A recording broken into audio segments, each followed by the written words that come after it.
Hey everybody, welcome back to one of my lives on Monday and Wednesday at the same time on this channel. I've got some bits to talk about today, particularly some updates, some little bits and pieces, a bit about what I've been doing, things that have been going on. But as you can see from the top of this thread, the chat, it's chat today about a new rule that's come in if you rent properties in any shape or form, but specifically if you rent holiday accommodation. The cat's just fallen. It's Fossil. Hello, Fossil. Yeah, you featured a video I edited today. Yes, you did. Got a video coming up about the cats. Some people get confused with what animals I have or haven't got. Don't have any animals. I just have 4 cats. I do try to always put a disclaimer up when I film at the stables or anywhere else, other animals. And the goats you see are not mine. They are they're owned by goat farms, but they wander rurally all day long. This is the way to keep animals in Cyprus. Never say that Cypriots are bad to animals, because they believe they should roam freely, and they do walk back in the evenings. So they train them. Some shepherds go around with them, but not very many. The only time you'll really see shepherds with them are normally if you're near a town or a road or something like that. So they just keep their eye on them. But this sort of area, the farmers literally, the first time they go out, they walk with them and they get them used to a route, and they walk more or less the same route all the time. And obviously the older ones know the route better. The bells are actually put here on the naughty ones because sometimes the farmers have to come out and find a few and they hear the bells. The sheep are just dopey. That's why you will see more sheep with bells and just a few random goats with bells. And as I say, they get used to going a similar route, or they know 2 or 3 different routes. And you barely ever see any farmers out with their animals here. There is one way up, a bit higher up the mountain. He does go out with his, but that's because he's further up, and his go just up and down the main route up and down the mountain. So I guess for that reason he wants to stay with them and make sure they're quite safe. So a few bits to catch up first, and bits and pieces, and then I'll get on to the fact that if you are renting property in any shape or form, but particularly holiday accommodation, glamping, camping, gîtes, anything like this at all, any form of rental, whether you're doing it through, say, Airbnb or booking.com, any websites, or privately, the new rules on that and why it's become, if you don't charge much, like we didn't charge very much, just basically cost to us and a bit of pocket money, why we can no longer afford to rent out cheap accommodation. So unless you're going somewhere where they're charging a really high price to cover the new prices you have to pay in order to rent out before you even begin to rent out, then it's just not cost effective. I'll go into that in a minute in more detail. Do stay tuned. I'm going to do my book review because I finally finished. I was reading this one, and as I said when I first read it, I know Barbara Taylor Bradford, there's lots of TV programs or mini series on her books, so I thought it would be quite good. At the beginning, I don't like books where you think you know it's going to be happy ever after and who goes with who. Let's just say the end, without giving anything away in case you want to read it, is very much like a soap opera where you only see the same few people and they all end up going out with each other and interrelated with each other.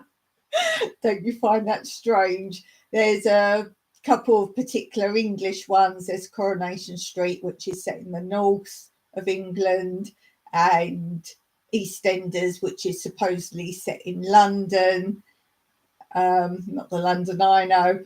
And with those two programs, basically they have the same group of actors and they live in a certain area, a very small area in both those programs, and they end up all being interrelated and only going out with each other, and very weird relationships. Kind of like that in the end, but not quite. So all the characters are entwined at the end, and that's all I can say, really. Was it good? It was better, the ending, than I thought it was going to be. As I say, I thought it was going to be very obvious. Turned out to be a little bit of a, not really a twist, but it did go a little bit out of the norm, which I like very much about that. Not quite a twist, but for some readers, maybe a bit unexpected. So would I recommend it? Yes, I'll give it 7.5 out of 10. So a lot of people probably enjoy it more than that, maybe an 8, 8.5. Just for me, as I say, I like something a bit more twisty and turny, and it was a little bit like that at the end, but not quite. But I didn't stop reading it, and I like to keep picking up and reading it. So yeah, let's say 8, maybe pushing 8.5 on a good day. It's a nice simple read, not too many characters. Just make sure you know who's who at the beginning, as each one gets introduced, because it's quite important later on. So yeah, it was quite a thick book. I like that sort of size book, a book that's not too short but not too long either. So yeah, I'd recommend that one to read. I think most people would like that. And then I picked up this one. This is all from my books my friend gave me. So they write mishmash of books, which I like. I like to kind of pick different themes for each book I read. I saw the title, didn't recognise the title, but then I saw at the bottom it's called Point Blanc, and it says at the bottom, high in the Alps, death waits for Alex Rider. And I'm like, I know Alex Rider. So there's been 2 films with Alex Rider. I can't remember what the first one's called. I don't know if it says at the back. But basically, he's a boy, a teenage boy, and I won't ruin it because you might want to watch the films, but he gets into working for, I think, the FBI or something like that. And on the back of this book, it says, Alex Rider, teenage super spy, is back. 14-year-old Alex is back at school, trying to adapt to his new double life and double homework. But MI6 have other plans for him.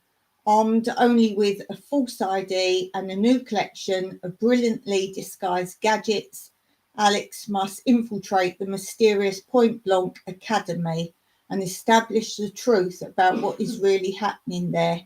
Can he alert the world to what he finds before it's too late? So, as I say, I know Alex Rider. I can't remember the story. I have seen this film. I remember sort of bits, but not all the twists and turns of it. It says, for Alex Rider's second extraordinary mission, Anthony Horowitz, who's the author, was keen to fill the story with action, but always to keep it credible. So I've researched everything from the rudiments of SAS training to remaining in a car until the last moment before it was crushed in a breaker's yard. Then I got my son Nicholas to try out things like diving and snowboarding. Interesting. Stormbreaker. That's the first one. Stormbreaker. There's 6 of these. There's Stormbreaker, Point Blanc. So this is the second one. Skeleton Key, Eagle Strike, Scorpia, and Archangel. So there's the whole. All right. So there's even more. So maybe the others will come out of films. I'm sure if you look up Stormbreaker, I remember that title, and Point Blanc, definitely these 2. Most of the films we watch, we just type it into YouTube and they come up. So I'm sure you can see it. They're quite good. They're quite good. If you like sort of teenage spy type thing, that would be great. So yeah, second in the explosive Alex Rider series. So I know that's going to be good. But as I say, I always like to read books of films and vice versa. So yep, that's pretty good. So that's my update on what I'm reading. Just have a sip. How have I been? Well, I was really bad last week. Had a little relapse. Wednesday night, Thursday, Friday, Saturday, dodgy. Sunday, I got back in the garden. Nothing beats getting outside, regardless. What did I do? I've just done some bits and pieces, really. Today I went out. I've harvested the carrots that Sherry gave me the seeds from. Sherry from Black's Tropical Homestead. I won some seeds. I won the pineapple tomato seeds from her, and I won the carrot seeds. I forget what they're called now. The carrot ones, they're yellow. Just get my little seed box down. Get what they're called. So that's the pineapple tomatoes.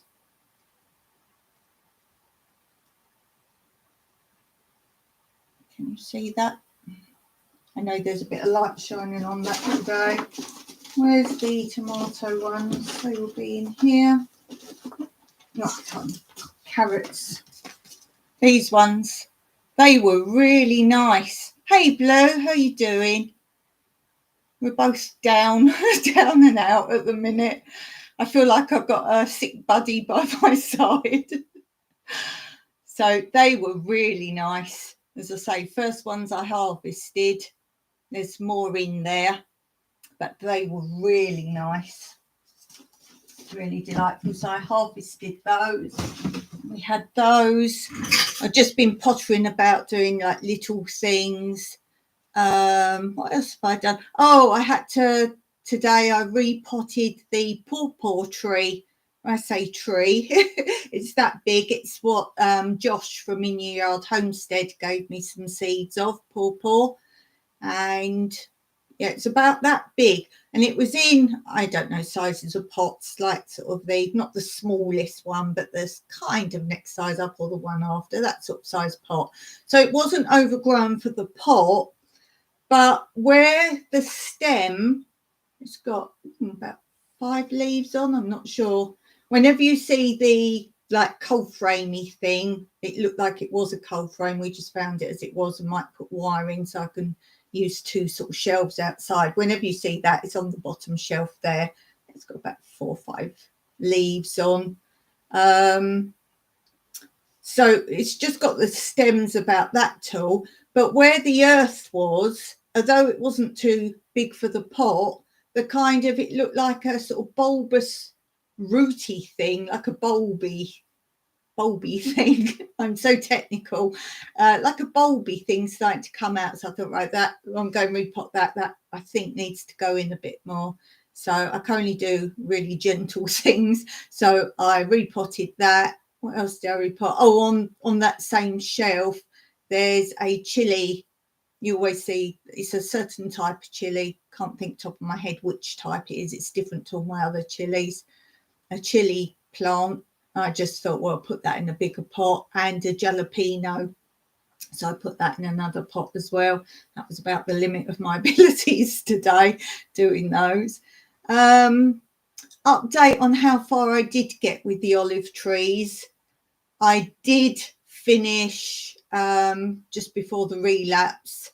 I did just finish the lower olive grove. I was like so pleased about that. I came up, and that really big one that Mia cut down for me, one of our workaways, it was probably one of the biggest, but not as tall as the ones down the lower olive grove, but it was just out of control and wide, a massive wide. And I'd said to her, just hack your way at it, just get the middle open, and she was so afraid of cutting them off. Where it was all sort of umbrella-y, she had left it.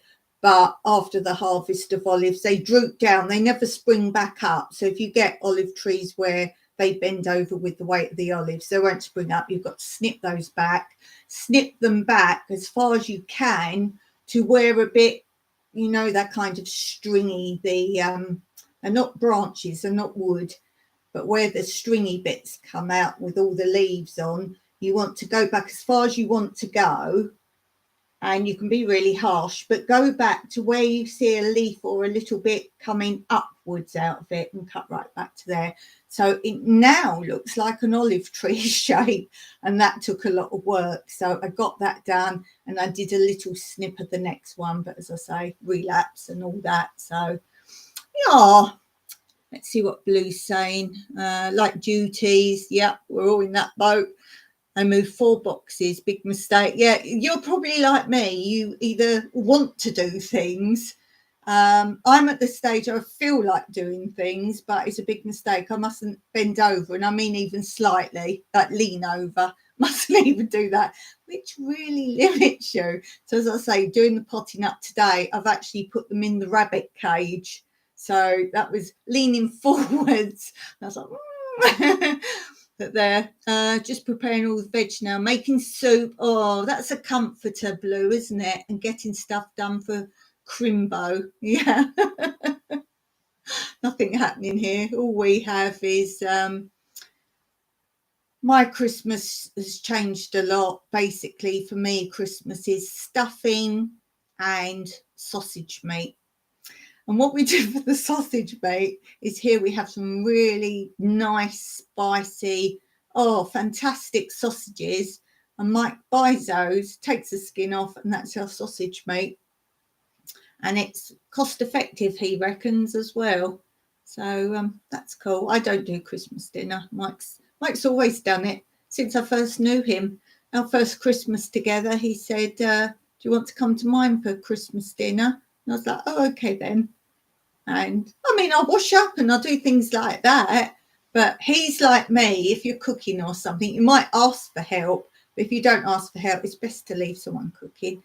And so he cooks, I wash up, I help him serve, I help him eat.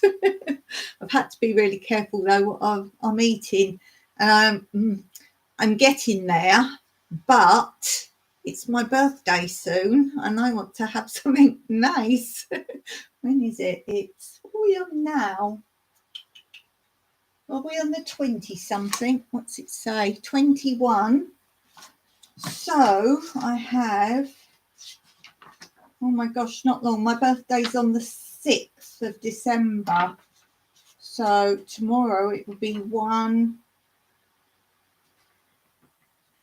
week and something. So I kind of got to be careful. Easy does it.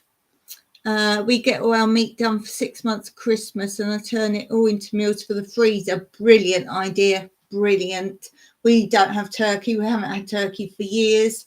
Basically, because when we first came out here, we didn't understand why you couldn't get frozen turkeys in the supermarket. They didn't exist. And after that, we didn't have turkey that year. We figured it out. Obviously, you have to go to like a butcher.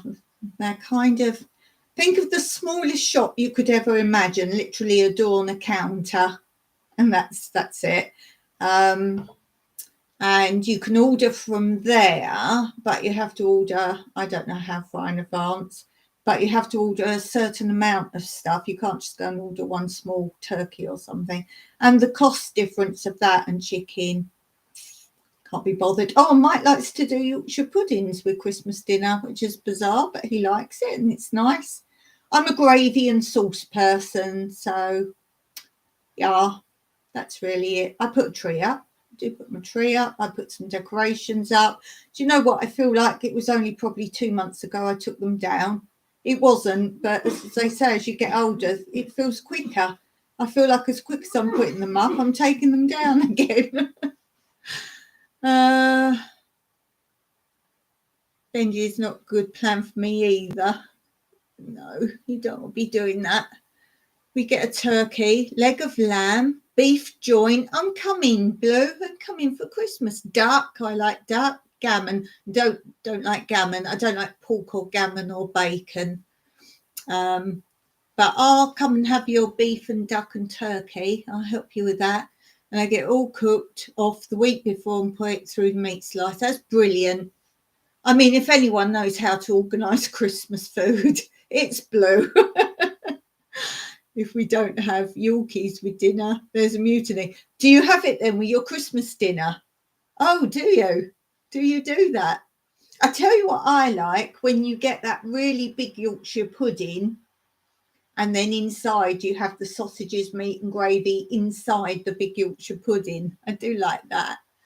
I like that a lot. Or I tell you what I do like, when you buy or make that bread in the big domey shape and then you cut the top off so it looks like pumpkin. Cut the top off, take out some of the bread in the middle, and then you can have melted cheese or soup or stew or something in that. That's quite nice. See, I haven't gone off my food. We do individual ones now and stick the pigs in blankets in them because Tanny likes it, saving room on the plate. Cool. Yeah, do you find that? For some reason, Christmas dinner takes bigger plates. And what potatoes do you like best with Christmas dinner? For us, it has to be roast potatoes done in our own olive oil. What was I going to say? Oh, what do you have for afters? I like mince pies, but I've given up on those pretty much because they're so expensive. I'm not over fond of Christmas pudding, but I'll have a bit. I'll have a bit of that. That's okay. I hate Christmas cake, and hate is a strong word, but I hate Christmas pudding, Christmas cake. Really don't like that. I like some fruit cake if they're okay. I love marzipan. I could just eat marzipan. Can eat that. That's okay. Yeah, and I like my carrots roasted and what's the other thing? Parsnips. Roasted parsnips. Roasted parsnips, pretty cool. Roasted parsnips. Anyhow, let's see. What little catch-ups have I got to say? Oh, we had an earthquake on Saturday. 9:15, just after 9:15 in the morning. We were sitting in the garden and we were sitting on garden chairs each, and we both shunted forwards quite forcefully, and they were on like slabs, so not like on directly on the ground. It's a raised bit outside our sun lounge. We've got chairs there, and we got really jolted forwards. And funny enough, Mike doesn't often feel the earthquake, so I always say, oh, that was an earthquake. He goes, was it? Or depends where we are, where we're sitting and what sort it is. It was only a 4.2, but that was a big jolt and nothing else. Now, normally I hear rumbles. It's not like thunder, but a similar sort of rumble in the distance of thunder. That's the noise of an earthquake, but you wouldn't mistake it for being thunder in the distance, but that's the closest I could tell you. Normally you hear a little bit of that first. I think it depends on whether it's coming from the sea or from the ground, but we heard nothing. We just both jolted. Mike went, oh, I think I felt an earthquake then. And I was like, yeah, that was the one. So, but it was only 4.2, and as far as we know, no damage or anything anywhere. I'm not sure where that one came from, actually. Where are we? Blue says, I make a cake, a trifle, and stollen, mince pie scrolls rather than pies, and a gazillion other things, because all the kids and the kids are coming this year. Oh, that sounds fun, or not.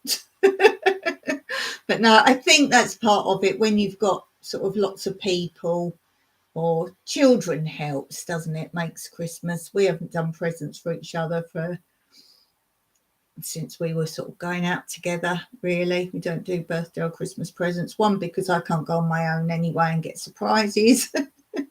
I don't have any money, so I can't buy anything anyway. You can't buy online here. People keep telling me buy things online. You can't buy online here because you can't get things delivered, and most places won't deliver to a P.O Box, and a lot of countries won't deliver to Cyprus anyway. And as we say, if we want something, we take it in turns to have something of value. So it's Christmas and birthday every day. If we want something and we can afford it, we get it. Earthquakes aren't fun. No, I'd rather have earthquakes though than hurricanes or those kind of things. You don't like Christmas pudding on Christmas? I'd rather get one and make a nice cream bomb out of it. Now, I'd rather have those actual ice cream bombs themselves and where they have the hard chocolate and then you break into it, smash the chocolate and there's nice things inside. Or like a steamed pudding or a spotty dick or chocolate syrup pudding, treacle tart, that kind of pudding. Oh, you met your new grandson yesterday. I've got Cuddles. He's adorabubbles. Well, what's his name? Always need to know names. What's his name? Oh, that's lovely for you, Blue. That's just what you need. What else? Oh, we've had loads of these Starling mutations going on. I think a lot of countries have got those at the moment. So we've got lots. His name's Reggie. How cute. Oh, that is so cute. Oh, what a lovely name. What else? Oh, I'm getting a bit peeved. I do a lot of my voiceovers on my laptop. Don't tell me you can do it on your phone and add it on. This is a really old laptop. It doesn't like importing stuff in. So I've always been quite happy on my old laptop doing my voiceovers because we get seasonal problems here. We get the cicadas for a lot of the time. So if I film outside, that will be the forefront of what the sound picks up. Often if I'm filming, you'll notice on Mike's channel, but sometimes I'll put bits on mine, things Mike's doing. He always has the radio on when he works. So I can never have the sound. So you'll notice 9 times out of 10, when I'm filming something Mike's doing, there's music in the background. And that's because he's got music on most of the time. So that's a problem. Or I'm doing something outside and he has it all volume blazing. So I can hear it halfway up the land. So if I'm filming something, I have to do a voiceover later on. Or sometimes it'll be like going down my Google line and my memory's getting worse and worse. I say memory, just saying a word, thinking what I need to say and what things are called and whatever. So it's easier for me just to film it and then come back, sit with my plan of what's growing where, and then do a voiceover, which has been fine. Now, I don't know if you can actually hear it at all now, but the fan on this is going now. Let me see if you can hear it. So that wasn't too bad. I don't know if you could hear it at all. Whether it's coming out on a live, I don't know. But that was quite quiet. And I can't do a narration over the top when that's going because you hear it really strongly in the narration, I suppose, because the fan's right by the internal microphone. So I wait for it to stop. Then I hurry up and say what I want to say, pause. I don't do the whole lot. I do a section, pause it. But just lately, it has moments of it turn off, then turn on again. It must be on its way out really loud, go woo, like an aircraft starting up its engines. And in the end, there's one I've edited recently. It's the Q&A one, which I'm putting up. And in the middle of the Q&A one, you'll hear it. And I was like, I can't do that again because with my narration, I didn't realise it was that bad when I played it back. But with the narration, if you can't go back in and take a middle bit narration out or else all the other bits move about. So I was like, right, it's real life of a YouTuber. So I'm just hoping this isn't on its way out. his name, Reggie's name. It really is cute. It's so awesome. And his big sister's Connie. You can't hear it. No, it's when I'm filming, when I'm narrating. And I think, as I say, that's the internal microphone. Whereas when I'm doing a live, this microphone wouldn't, the internal one wouldn't work for the live. So I've bought an external one. But I can't use that for the narration because then you have to put that in a program and then add it on, and it's too much for me. It's too much. So I've showed you before how I edit my videos. It's in there. How on the editing suite you just press record narration and it's on your bit of film instantly. So that's what I do. You're on your phone till the new part arrives for my PC. Have to go. Cool. Come back as soon as I can. Bless you. Bless you, Blue. So that was that catch up. So as I say, this might be on its way out. So if you ever don't see anything from me for a bit, don't panic. It probably means it's died. Because as I say, it suddenly now whooshes and like a aircraft taking off. So let's get on to what we were going to talk about today, which gave people time to get on if they were interested. And as you know, we were doing accommodation for Airbnb.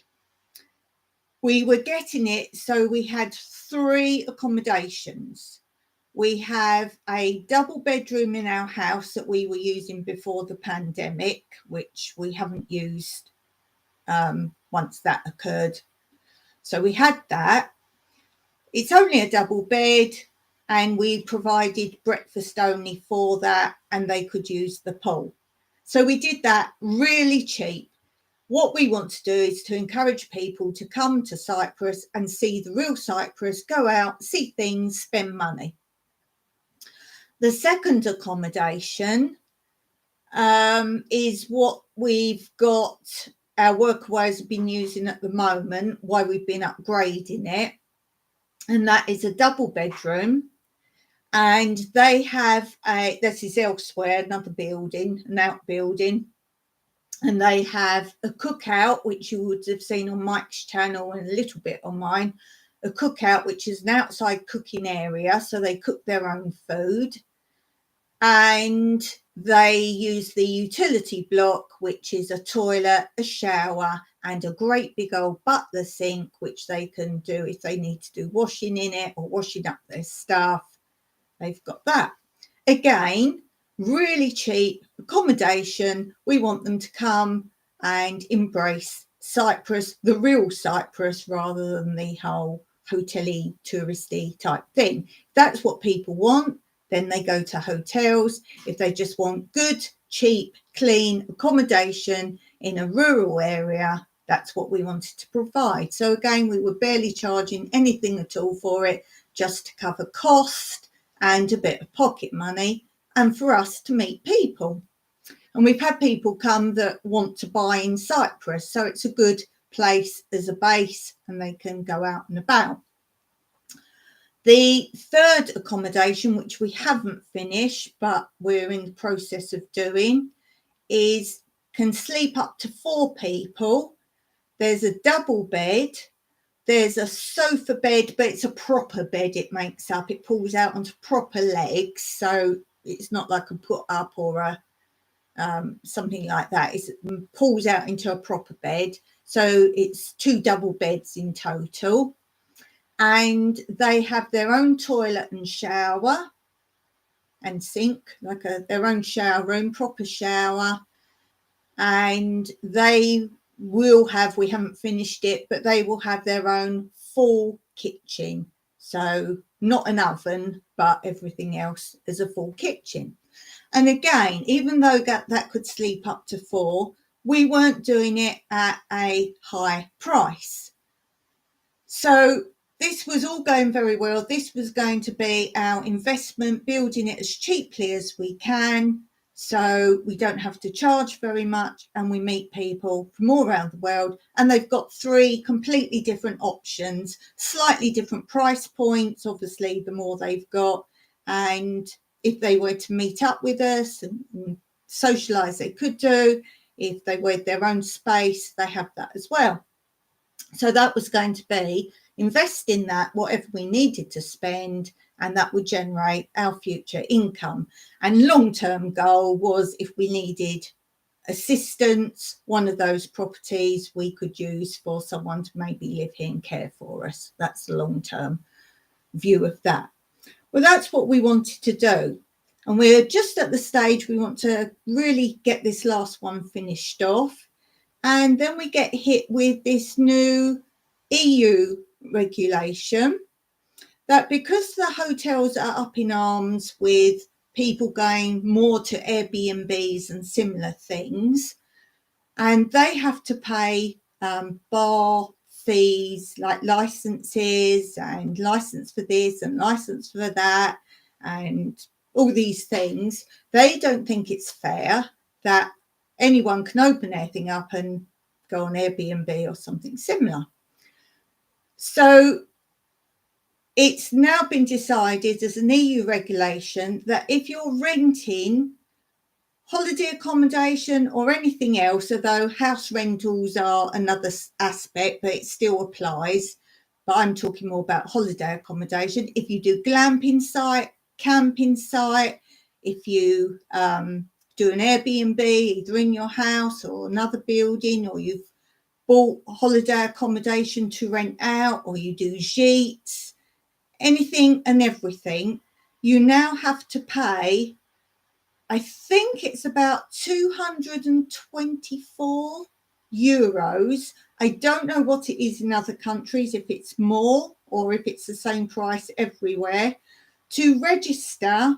And then you get a tax number, but to say that you're renting holiday accommodation. Now, it's not clear if you pay that one time, as in you pay it one time and you can rent them as many places as you like out, or whether you have to do it for each accommodation or tent or whatever you're renting out. And this payment is not a one-off payment. Now, they're saying at the moment it's every 2 years, but who's to say it's going to change? Once you've registered, you're on their radar, basically. So I can't see why it'd be every 2 years. Surely it'd be every year at all. So you've got to pay this accommodation fee if you're renting out a tent, a caravan, whatever you're doing, whether you're doing it through Airbnb, booking.com, on a website, or privately, and they're going to go through social media and find anyone. Now, I don't know what each country are doing as a penalty. In Cyprus, it's very severe here if you break any laws. They have said it will be a very extensive monetary fine, or if you do it a second time, you get a warning, it will be instant imprisonment, which means don't mess, basically. So if you rent out, let's say a bed and breakfast, or let's say you've got a chateau. Let's say each room you rent out is, say, £224 a night. It's going to cost you nothing. You're just going to lose one night rental to pay this yearly cost. If you're like us and you're charging something like 20 euros for 2 nights, it's not even worth you doing it. It's just not. Now, in some respect, let's go to the two extremes. Let's go to what I'm doing very cheap accommodation, and therefore our guests are going out to the shops because we're not feeding them. They're going out and about because we're not providing entertainment. So they're going to go out and spend their money in Cyprus. Let's say, an example, you've got a chateau. You're renting one room out for the annual cost that you've got to pay to be allowed to do it. With that cost, you're perhaps providing a swimming pool, maybe a bar, maybe a restaurant on site, you're cooking for them, a tennis court, all these activities. Perhaps these people are going to like a hotel, come, stay there, get their money's worth. They're not spending any money in the country they've gone to. And yet these owners of these complexes can afford to pay this cost because they're charging so much per night, whereas it wouldn't be worth us even doing it because we've got to get many, many bookings to even cover that cost, which is basically asking us to clean it, service it, repair it, advertise it all for free to try and even get that money in before we've even made any money. And we're off grid, so it costs us every time someone walks into the accommodation for power and so forth. Yes, obviously it does all these other places, but if they're asking a very high price, then they're covering that cost anyway.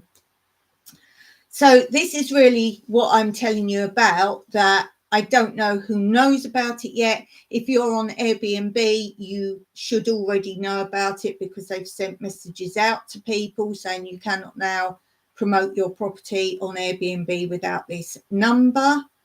If you're in booking.com, they have also said the same thing, so you can't do it through booking.com.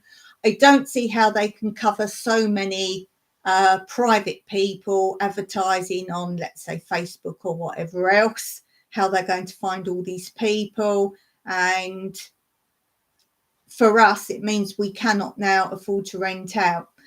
The only thing we can do for us, because it's pointless now continuing developing these places, which was going to be our only income. And that's another thing. By the time in Cyprus, once you register you're working, you have to pay tax, social insurance from that date continually. There's none of this, we work this day, we don't work that day, we don't work that day. If you say what your business is, so we're doing holiday rentals, they will say the holiday season is from here to here. You should be charging X amount. They don't look at your property. X amount. This is an average price to come and stay. And therefore, that will be your income expected during that time. And therefore, you pay X amount of tax. And that's it. If you say, yes, but we don't, or we don't charge that much, blah, blah, blah, same as other businesses we've looked into, they just say, well, if it's not working, you're not a good business, then you're better off not doing it. And that's how it goes here. So for us, we cannot afford to now rent. So our thoughts are continue with WORKAWay, which is our volunteering site that we use. It is linked below if you're interested in that, which means you can still come on holiday here, but you help out for 3 hours every morning during the week for 3 hours. And therefore, if anyone does want to come, then they can come and do that. And that is all we can do. So we won't get any income, but we will get a little bit of help because we're doing it purely to meet people. That's what we're doing it for, with a bit of pocket money to cover. Obviously, we have to get diesel for the generator and so on and so forth. A friend called you right to stay. Oh, bless you. You're so kind to people, Blue. So this is just letting you know if you've just bought a Jeep to do up, for example, well, you've either got to charge a fortune for it to be worth you even starting it in the first place. And how is someone new to this going to start without reviews and so on and so forth? Are you willing to invest that over 200 euros or whatever your equivalent is to say, I want to rent it out, when you don't know if you're going to have people to come and stay? The only way you can do it is to charge that as your minimum cost. Hope you get one person at least. And I think it's also going to make a lot of people say you've got to stay for a week. minimum. At the moment, we do 2 days minimum or 2 nights minimum. And that's because changing the bedding, it's not cost effective for us to wash the bedding every night, basically. So we always said two nights minimum. I mean, to sit down, work out how many nights that they've got to do, about 3 weeks to make it even, it won't even come close to that cost. So yeah, I don't know how new people, I feel sorry for people who've just gone, let's say, using Jeets as the example, because that's quite a popular thing to do now. They've sold up England or wherever they live, moved to France, they're doing up Jeets, they're thinking this will be our income and we'll be all right. Well, you've got to pay that money out to start with, and how much are you paying to do up this sheet? If you're trying to go the route of modern and all hunky-dory, then the cost of doing that is going to bite into your profit that you haven't even yet got. So it's very difficult. You've got to kind of be high-end hotel-y to charge the prices. But now the hotels are basically slashed away people like us. There were no competition at all. And in fact, they could have made money out of people like us, because maybe our guests would have gone, here you can go into hotels and eat in their restaurants and drink at their bar and things like that, even if you're not a guest. So they might have well gone in and did that. Whereas other places, let's say chateaus as an example, they provide everything. They're the ones that are still going to be able to afford to keep going. And that is the competition with the hotels. It's just madness. We are a completely different concept. There was a problem a few years ago when they were trying to stop, I think England or Wales particularly, and Cornwall and Devon had a big problem with people going and buying up properties just for holiday rentals, and that was pushing the price up for local people to buy property. So Airbnb particularly did a thing then that it was, rules were going to change a little bit, but it was okay if you was going to do an Airbnb and someone had a room at your house or on your property, but they were going to bring in some sort of additional tax if you had a second home or a third home or a holiday home. So that I get, but yes. So for us right now, I mean, the only way it can work is for everyone to not pay it and not rent for a year and see what happens. But you know, these things, everyone's all like, whoa, whoa, but they don't stand together. They just go, oh, but I still need my income. So I mean, as I say, it's done good for the high-end properties that people are renting out, probably all the glamping places and all that. But if you want to look for a cheap, let's say Airbnb, because that's what we were with, or booking.com, if you want to just go on those and click and find a sort of cheap couple nights or a cheap week, they're going to be gone. They're going to be totally gone now.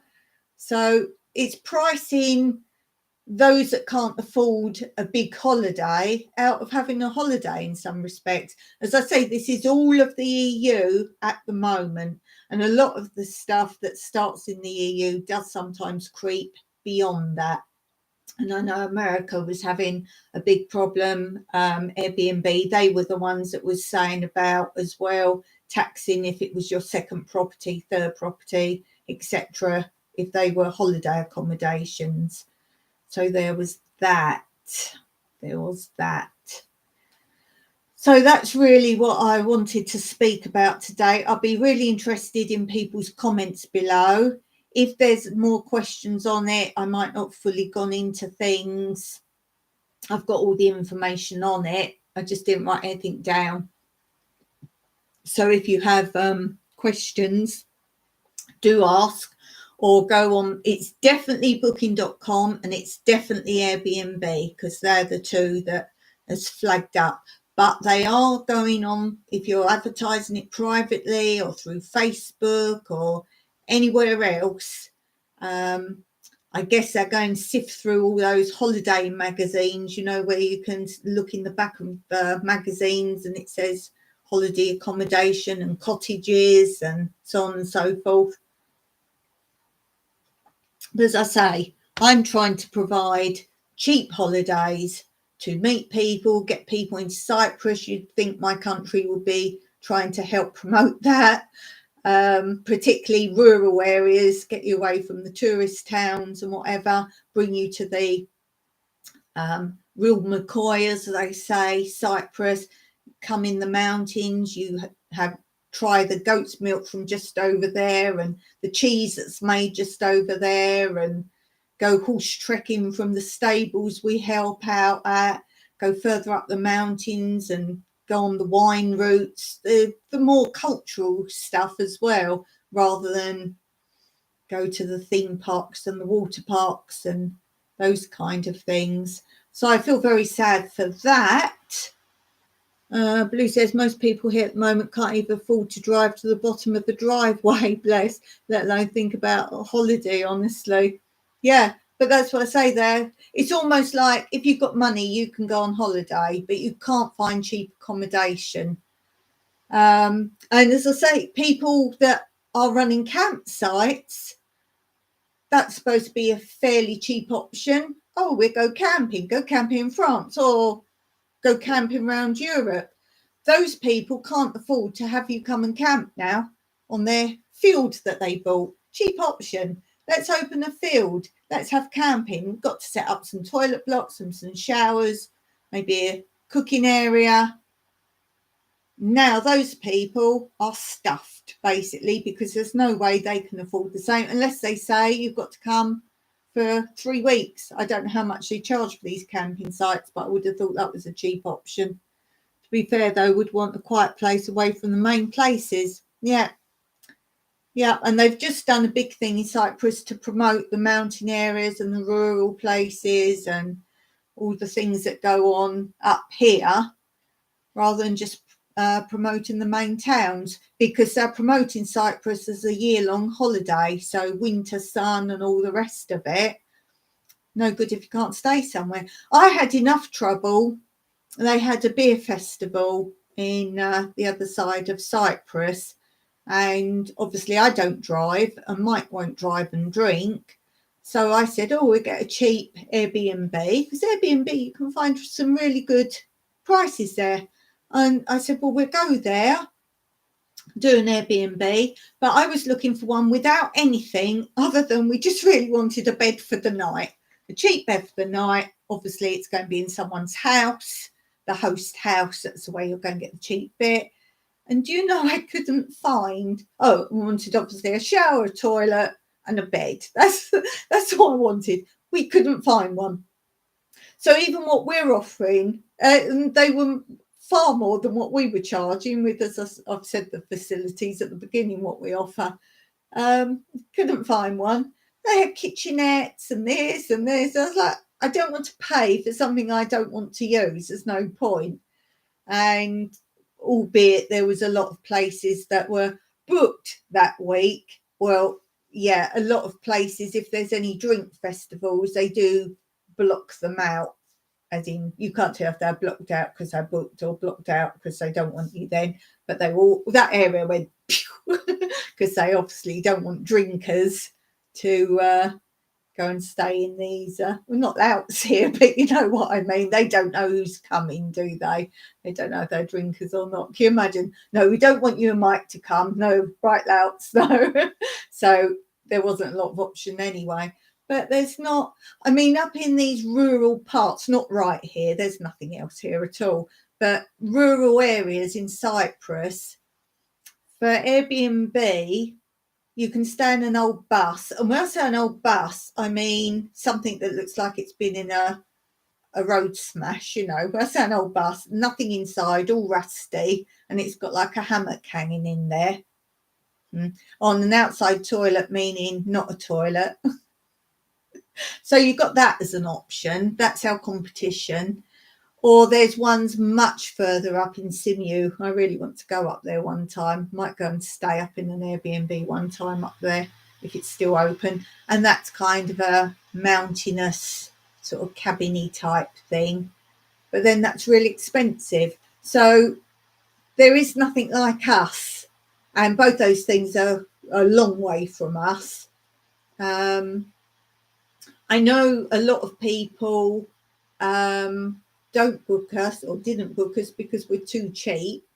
There is that. But I feel if you're cheap, nobody's going to be able to complain about anything.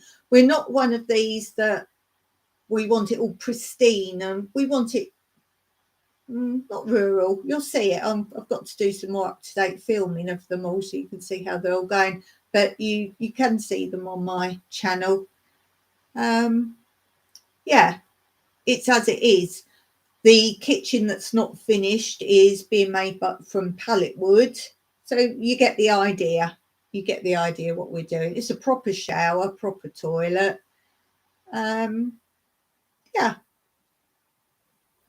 Yeah, so the people have come, have given it raving reviews. I mean, we've got total 5 stars and whatever else. But as I say, for now, I'm guessing just WORKAWAY, as we won't be able to earn any income now, which was our plan. So that's well scuppered. We could do a private, as in a local long-term rental, but we don't want to do that. We like our privacy. As much as we like people to come, we know they're going to go, so we won't do that. And plus we've got to worry about this tax thing anyway, which we don't want to do. There's another way we can do it. We do see a YouTube channel that is saying they want you to come as volunteers. Privately message them and they'll sort it out. And you know full well that they're coming for a holiday. So they're getting around it by doing that. They're saying, oh, just email us privately. I guess if it's someone you know, who would know if any of you guys wanted to come for a holiday, how would they know? And you can do services rendered. How can you say who's helped? Or even if you've come and helped me with my YouTube, that's work in anyone's book, isn't it? So there's that way, but we're not going to get the ongoing. I mean, it's such a long holiday season. We were hoping to do very well. Even with our little bit of money we're asking, if it's continual, we could have done really well. And as I say, we had the potential of 3 different accommodations, so it doesn't mean we had to have all 3 going at the same time. So I don't know. One day I talked to her, oh bless, that'd be lovely. That'd be really lovely. That'd be nice. Hey Blue, come and move into the accommodation. Oh dear. Yeah, so, but the way my life's going, it looks like I'm going to need a full-time carer pretty soon anyway. So, but that was the potential of having the 3/4, because we have got a 4th potential area, which we could put WORKAWAYs in, but it could be kitted out as a full apartment on its own. It's just I don't know I want to do that with it. So you'll see the videos are coming up. You're nearly up to date with us on that.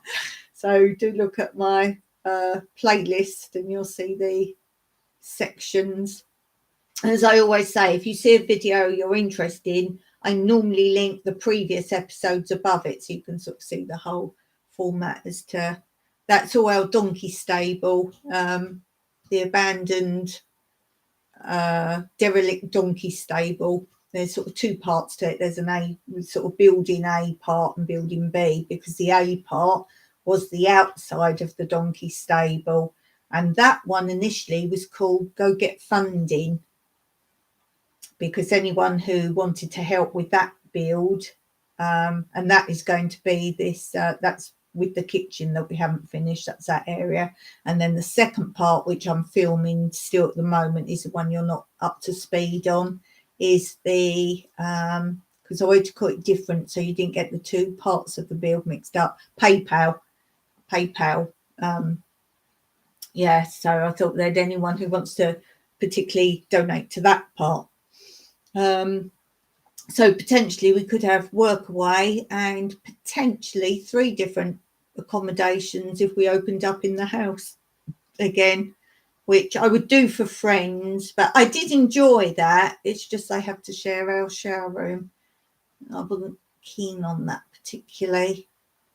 Because it's only because if I get up in the night, I'm like, is anyone in there or not?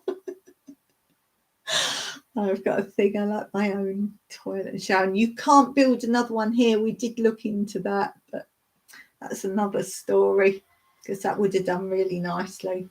But no, that's part of why we did the stable. So potentially there's 3 down there. There's 2 really, but the third one we could still use for workaways because I don't want to build in that one. Yes, so yeah, I think that's the only way we can do is just keep going with the workaways, get help. Had another request from a workaway volunteer today. I'm sure they don't read it properly because our calendar is closed till I think April, something like that. And he wants to come December, January. That works. And the only reason they can't come then, well, 2 reasons. One is there's potential rain and all the stuff I want done is outside. And the second one is the shower they use, which I actually use. I use the outside shower. It's better than our one. There's that solar heated.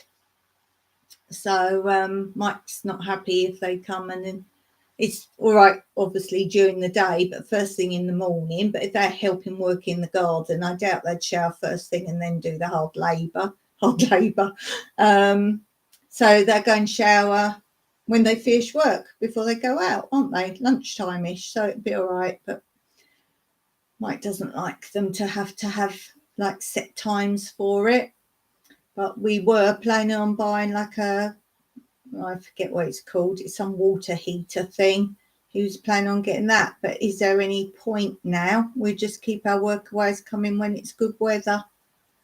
Yeah, and as I say, the potential is most of the work's outside. Although I do have work they could do inside and other.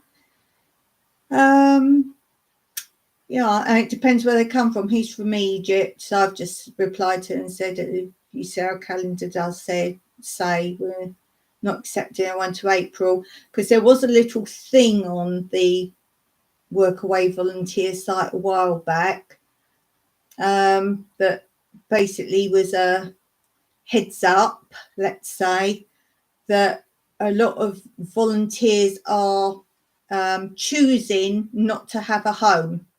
They don't want to pay rent for a home or anything else, so they just move around workaway volunteering, which is great, brilliant, particularly if they can work remotely.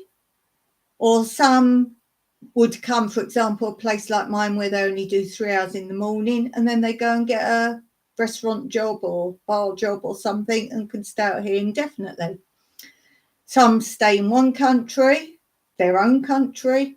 Some move around and travel the world like that. So that's why they go and work at a hotel or a bar, whatever, at the same time. And then they save up money, travel, move on to the next place and so on and so forth, which is great. But the heads up was basically be aware that some people on the volunteering side are looking for accommodation for Christmas.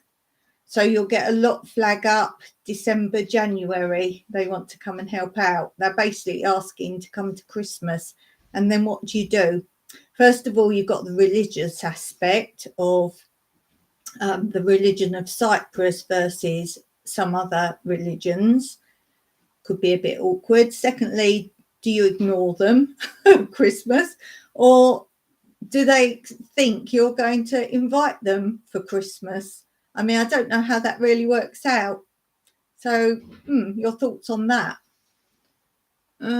Cheaper for them that way. Yeah, that's what they're doing. They're basically looking for accommodation for Christmas, which is why we definitely would never have anyone. We had someone December, but they went just before my birthday. But we wouldn't have anyone December, January, regardless anyway. Just let them do their thing. Yeah, but you see, That's mean. And are they looking for couples that haven't particularly got children? Because then they know they're more likely to be invited. I mean, you can't leave them, but then what? You're supposed to. And this is the other thing. We don't ever cook for hours. If you do 3 hours or less as a volunteer, you don't have to feed them. And I won't feed them, whether I could afford to or not, because all these dietary things, I'm like, well, look, this is what we're having. If you want it, you'd have to eat it. And that's it. But these days, you can't do that. You have to provide for everyone's needs, regardless of what it is. No, I don't feed you. You buy your food. And with all this, you hear a lot of scammers say, they had an allergy on something you gave them. No, you go and buy it yourself. And then you eat it, cook it and eat it yourself. I'm not getting into that one. My goodness. There are 90 holidays worldwide between November and December. I won't worry about how they celebrate. If they know you aren't feeding them, I don't see the issue. Yeah, I suppose you're right, Blue. Yeah, if we say we're not feeding you, that's Christmas. Right, you can join us for Christmas. Oh, great. Right, we're eating now. Off you go. Yeah, I didn't really think about that. You said you're not feeding them. And as I say, it depends what country they're coming from as well. A lot of them don't celebrate Christmas or something totally different. You probably offend some people these days. Or we just put, that's great. You do realise we don't do Christmas here, don't you? They'll be like, oh, sorry, I'm already booked to go somewhere else. Oh dear. Crazy. Yeah, so as I say, we wouldn't have December, January, February. That's our winter. Sometimes it's fine, but I've got more outdoor jobs anyway. And as Mike says, White's sort of a solar shower. It's not practical. I could do with someone right now, but there we go. So yeah, no income potential. I've got to think of something else now to get some bucks in. Still haven't heard anything of the thing I can't talk about. You wait till I can tell you. You will be like, oh my gosh. I have every rights to it. There's nothing wrong on my side. I'm just not getting it. But I will. I tell you everything. I tell you everything. When I can, I will. I just keep getting into messages. You do know you're not supposed to talk about it because it's a court case. I'm like, I don't see why not. It's not going to affect the outcome. But I will tell you. Yeah, so there's that. So that's a bit of a downer. At least we've got a tiny bit of money coming in now and then, little fun money. So that's been keeping us happy. Oh, I put up on my community post today, Jumbo. I'm really cross. I'm sure I took a photograph of Jumbo. I won't show you the outside because I can't film inside. And I know I panned because it's like this massive building. It's a building here. It's an L shape, but that bit of the L shape's not part Jumbo. So the bit I show, all of that is Jumbo, the top floor. But I haven't panned enough that you can see how big it is. But all the top floor is Jumbo. And then to give you some idea of how big it is, the bottom floor is a supermarket, IKEA, some sports shop, sportswear shop. What else? Mike, what else is downstairs to Jumbo? Oh, 2 optical, like where you get your glasses from. Oh no, that's not underneath. Right, this other bit of the so you've got the main bit of Jumbo, the Jumbo bit, and then this other bit of building here. It's like a shopping mall.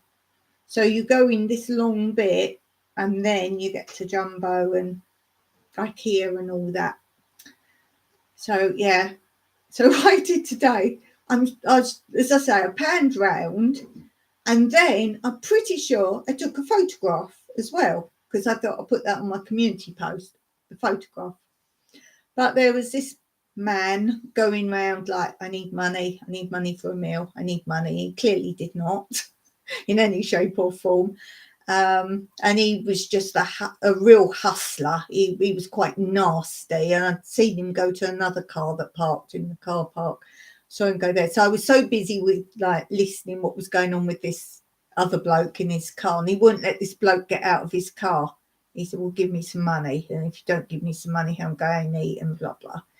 Clearly a hustler. And I mean, if he was doing that to a man, I was like, I'm not bothered about people like that. I give good. I probably give good better than Mike does. So I didn't want him to get round Mike's side of the car. Anyway, so I'm filming that. So that obviously distracted me from filming. And as Mike got out, he started to walk round. So I walked round the front of the car and stood in front of Mike. And he said, oh, I haven't got money for a meal. And I said, well, I've got enough for for our meal. So if I give it to you, then we need to ask someone for money for a meal. So sorry, bye. And that was that, which was fact. We've only got enough for ourselves. And so anyway, I only had this footage. So I did today. If I want to put it on, take a picture of it, it's got to be transformed, changed into computerism. Because I can't play it and do a snapshot off the computer of just playing it. I have to put it into like I've made a film of the film.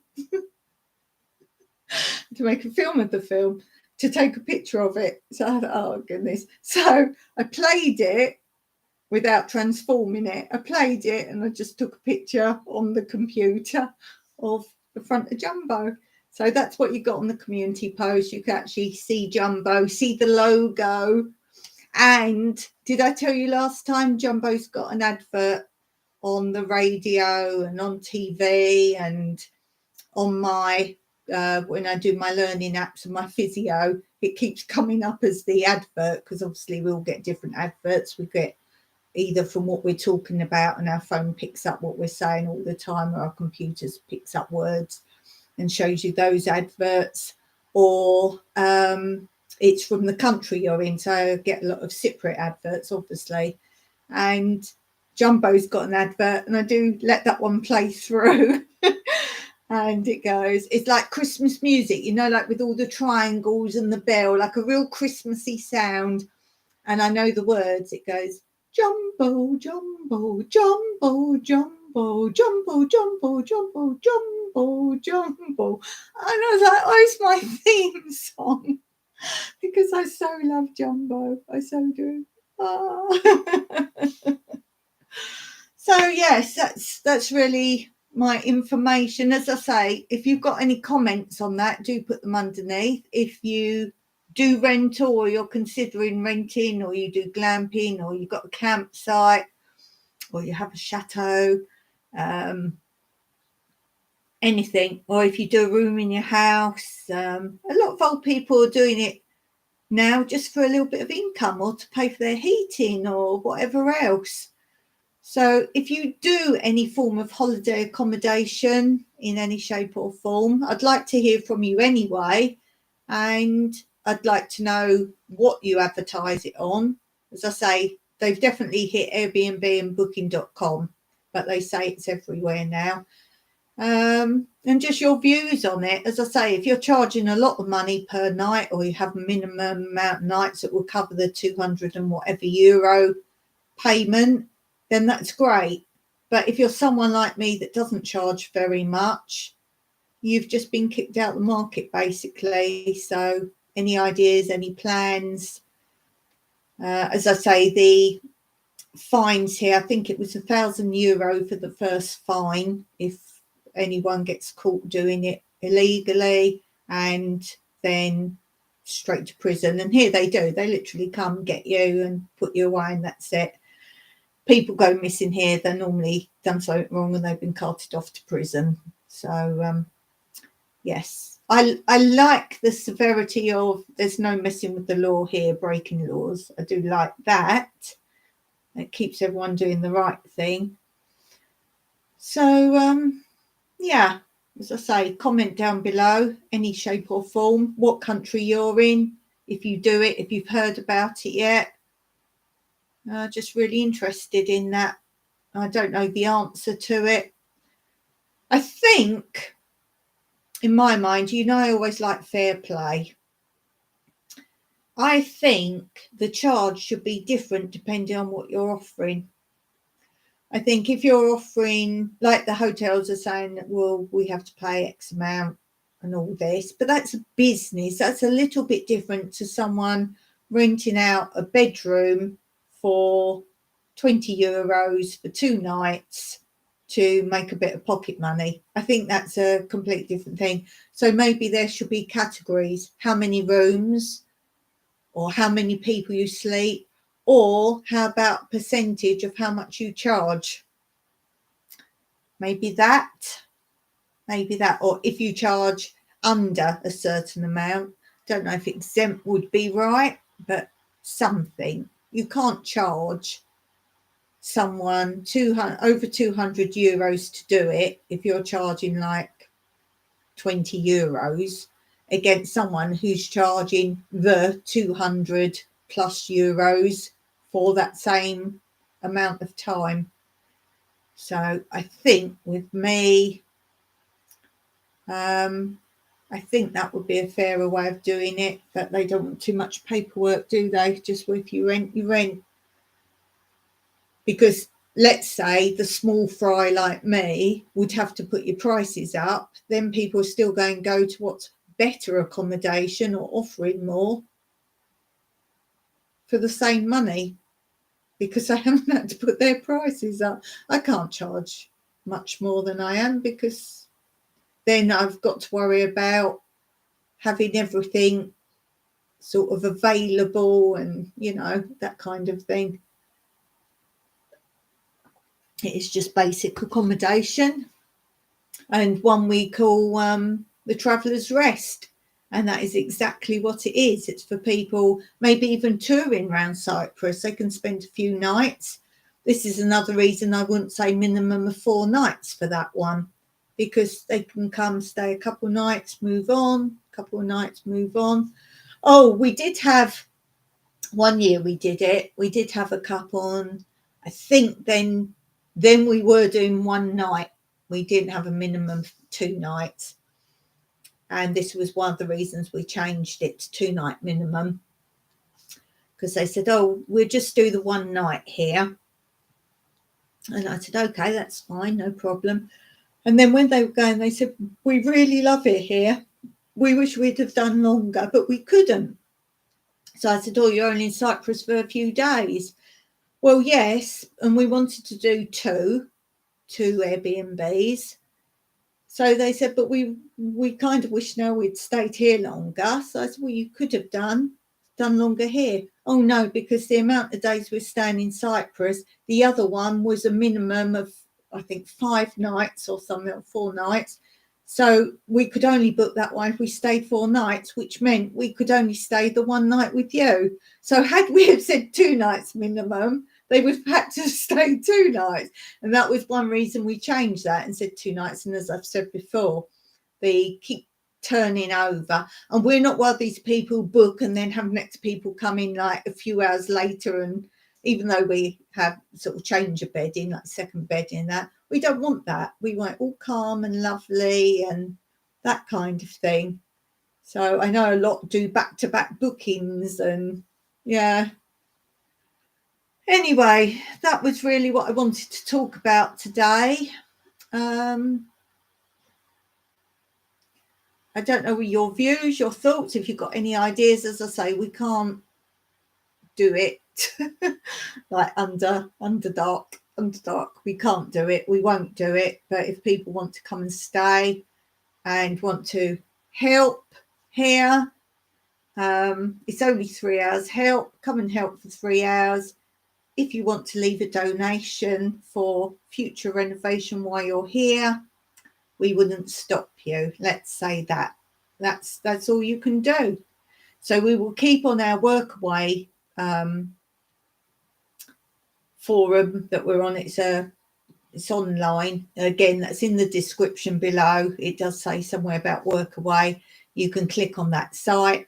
But if you wanted to email me and do volunteering privately, we're not going to stop that if it's someone we know of.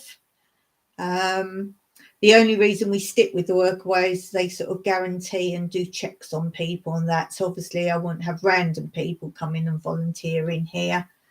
But if you want to come and do it, if it's someone I know of or a channel I know of, then that's fine. Or if you want to vouch for someone to come and volunteer, then that would be fine. And my email's down below as well. So you can always check out my email. And